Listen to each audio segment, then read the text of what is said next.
in the case of two missing kids who lived in Chandler. New court documents raise real concerns about their safety and whereabouts. We are talking about the search for Tylee Ryan and Joshua Vallow. Their mother, Lori Vallow, is behind bars in Idaho. She's refusing to help investigators find the kids.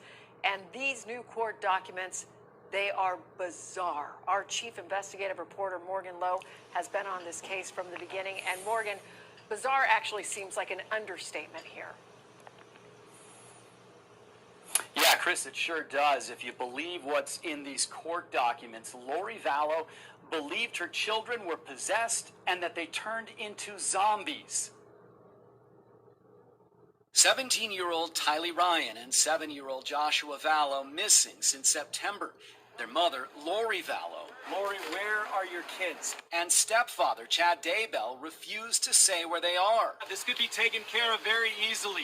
Where are the kids? Why don't you just say where the kids are? But recently released court documents may provide some clues. They say Chad and Lori told Lori's niece, Melanie, that their children had been possessed and had become zombies. Zombies are human bodies that have had their original spirits forced from them and have been possessed either by a demon or a disembodied spirit. Melanie was concerned that Lori believed Tylee and Joshua needed to die, and she stated that she was worried that Al may have taken care of the kids. Al is Alex Cox, Lori Vallow's brother, and the man who shot and killed Lori's last husband and was convicted of assaulting the husband before that. They don't look at it as murder.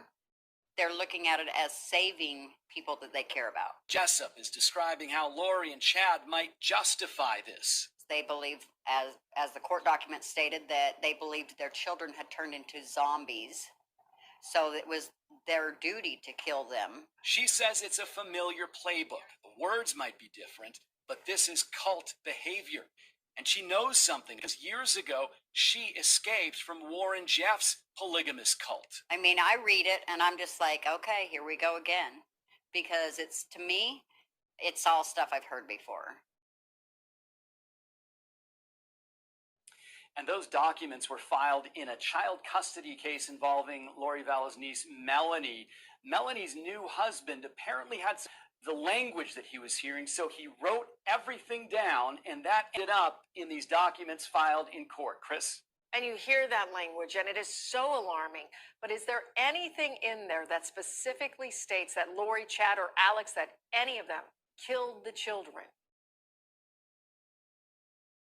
No, there's nothing specific like that. New husband, he was so alarmed that he even wore a wire at the behest of the FBI to try to see if Melanie or Lori or Chad would admit to anything, and he apparently did not get any confession on that wire. There have been so many twists in this case, and just when you thought it couldn't get any stranger, it does.